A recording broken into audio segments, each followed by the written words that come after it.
fairly or unfairly, and it will never be again, a Mayo Monday on this show, as approximately 1 hour after a Patriots win yesterday, the New England Patriots call Jerod Mayo's career as a head coach one and done. I know what that's like, Mayo.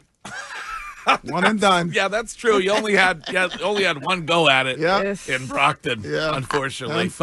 I think he knew at the press conference. What's that? After his post-game press conference, the way he was talking to the media, he knew it was over. That's interesting. I mean, when do you think he found out? Listen, the conspiracy theories are big on this, but is it possible that he went out and won that game and screwed up the draft potential of the New England Patriots as a big FU in the direction of Robert Kraft because he knew what was coming? No, because Robert would be stupid to say that to him, knowing he's going to fire this guy. Well, I think Curtis made this point, on social media yesterday. Curtis, good morning. Hello. Hi, Greg. Good to see you. Courtney, Wiggy. Hi. Good morning. Why, if you're getting rid of him, why is he coaching that football game? Which I thought was a great question that you asked yesterday. It doesn't make any sense. Right. Whatever you think we can get, I'm sure we will, whether it was right to be fired, all that. You do not allow someone the keys to a car with that much on the line, and it's delicate. Wiggy's right. You're never going to tell people you're losing on purpose, but everybody kind of knows it. And to have Jerod Mayo on the sideline, it'd be one thing if it was reported late last night and then they have the statement today. And I know this is stupid and small, but they wrote that statement on Monday. Yeah. There's no way the game ends with, as litigious as these organizations are, that they would have that approved, ready for print within an hour of the final bell of that game. You know you're going to fire him and you don't take him off the sideline? Yeah, and to win that game, I mean, we were there yesterday. What a game. What a game. What was your favorite part? Honestly, it reminded me when it came to the crowd that was there, it reminded me of a pandemic game. I was a big fan of the tumbleweeds. I felt like I saw some cardboard cutouts watching that game but to win that game, you set the franchise back another 5 years. It pisses me off. There's no reason why you win that football game. Yeah. And then, I mean, you make a great point, Courtney. I don't know. Jerod Mayo was different in that post-game press conference than he's been. And I guess maybe he had an inkling of what was coming, or maybe he got the dreaded "let's meet immediately" an hour after the game. That's what I think he got. As opposed to "let's meet on Monday," like we normally. Yeah, because it would be stupid for Robert to even keep that guy there just in case he tries to spite you going out the door. Because there's situations in that game, it's 4th down, you go for it, knowing that you're not really trying to win the football game and you're giving your team, you're putting your team in a worse situation on winning when you're going for it on 4th down if you got the ball in midfield rather than kick field goals or something like that. Do you think the Crafts issued the code red and told them to lose that football game? No, it's unstated. You don't even whisper that. You don't even have to say it. No. Other than Jelani Tavai, everybody knew. By the way, good start. I benched. First ever benching by me. I love it. Yeah. If you're going to do that, everybody knows what's at stake. You don't verbalize it. You don't, because that's the only way you get in trouble. Everybody in the Patriots organization knew what they had to do, and they've been really good at it. Lose the game. Yeah. They did it to a certain extent because you basically played Joe Milton, your third-string quarterback, 99% of the game. So you were trying to lose the game, right? Well, he should have started over Jacoby Brissett at the beginning of the season. No. But what I'm saying is when you start a third-string quarterback who hasn't played all year long, we were all saying this going into the game, start Joe Milton, because if you do, that looks like you're tanking. Yeah. And unfortunately, he just happened to have a really good game. And the other thing you could control is rather than to kick the field goals, you can maybe go for it on 4th down, or you could be like, all right, it's 3rd and 6, 3rd and 5. Rather than throw the ball, let's run the ball, and that gives us a better chance of getting stopped. There were things that they could have done even more so to lose the game, but by them starting Joe Milton was them telling us, all right, we're trying to lose. But don't you think if you're Joe Milton, you want to get good tape out there? You're a third-string quarterback. Oh, yeah. You want to make sure people know that you can play. So I actually think playing Joe Milton, I don't care if there was a memo sent out to the entire locker room saying throw this game. If I'm Joe Milton, I'm saying F you guys. I'm not throwing this game. I'm going to play my ass off. Yeah, but to the players, they're not telling the players throw the game. The players will go out there and they're auditioning and trying to put good tape on I'm just the saying, field. I think you had a better chance to lose it with Jacoby Brissett out there than Joe Milton. Yeah, but nobody was saying play Jacoby Brissett. Everybody was saying play Joe Milton. What if they traded for Mac late in the year? Would have been too obvious what they were trying to do.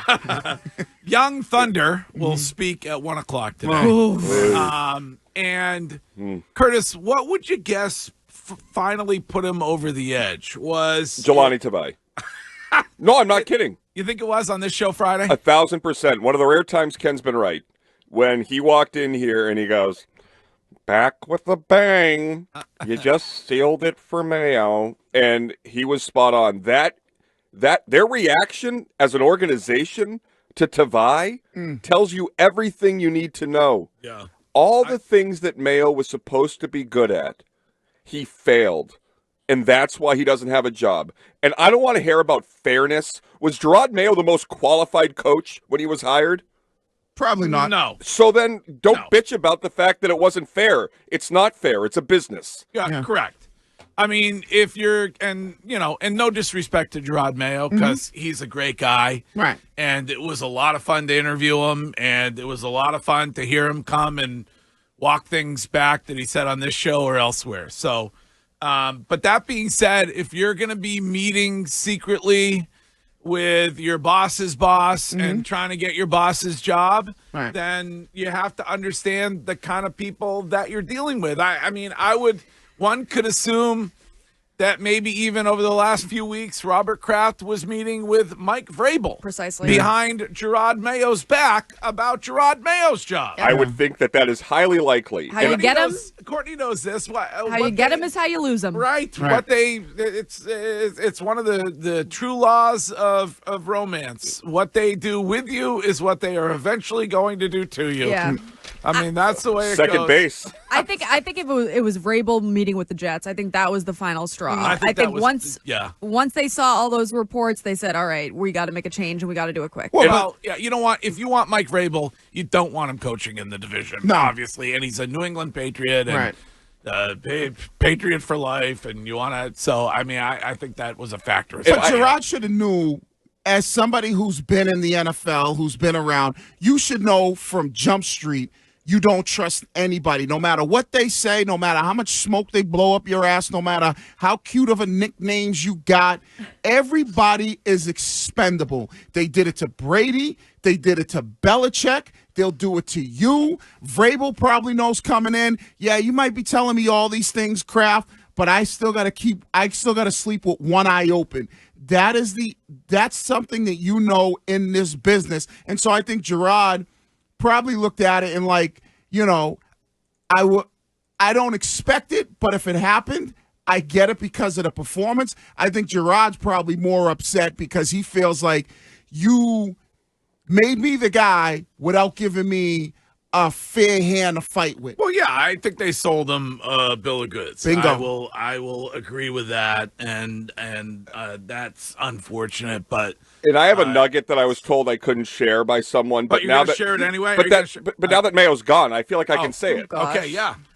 He hasn't spoken to Bill Belichick since October of last season. So That's not surprising, though. So there was a chasm between those two, and it was said to me that he felt bad for Mayo in that a guy that begged Mayo to be a coach in the NFL, in Bill Belichick, felt that, rightfully so or wrongly, I don't know what happened, that Mayo had gone behind his back, and Bill Belichick locked him out from October of last season until today. But you would do the same thing. Yeah. Yes. You would do the same thing if 100%. somebody is behind your back trying to get your job. That's what they did to Mac Jones. Somebody that you feel like you gave a leg up and then turns around and stabs you in the back Judas style. Yeah. Wiggy. Well, I mean, like, if you said that they're doing this with Vrabel, why would Vrabel know or want this job? He wants this job.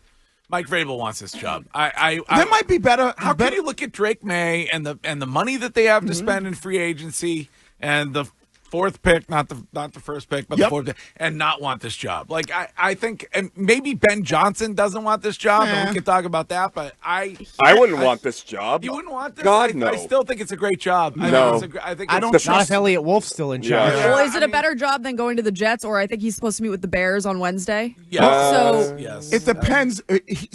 He doesn't have a relationship with those owners, so he's gonna come in and he might.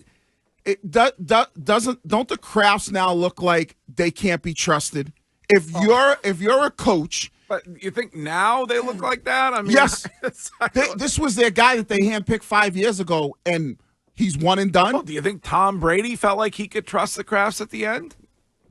Do I think Brady felt? Yeah, he probably felt like. I don't think he did. I don't think he did. He was standing there and telling you, "Go ask Mr. Kraft why he wasn't being paid." Right. I think he felt the same way that others have felt, which is that you can't trust them. They will. Yes, that's right. what I'm No, saying. That's what I'm saying. I'm saying the same thing. I'm asking Talk to Mr. Kraft. Come on. You said now. I missed that guy. Now Mike Vrabel may understand that the Crafts can't be trusted. I feel like there has been a trust factor issue, I'm sure, for quite some time. Well, I'm talking about for him personally with potentially being the next head coach. He might look at it and go, okay, everything that they did to Brady, Belichick, now Mayo, I don't know. Wiggy. I don't know if I can necessarily trust the But Crafts. then there wouldn't be leaks that he wants this job, because if he was putting it out there, he knows that they would have to fire Mayo in order to get But him. could he be just using that for leverage? Isn't that what everybody does? guess. They leak stuff out there for leverage I think so he that wants.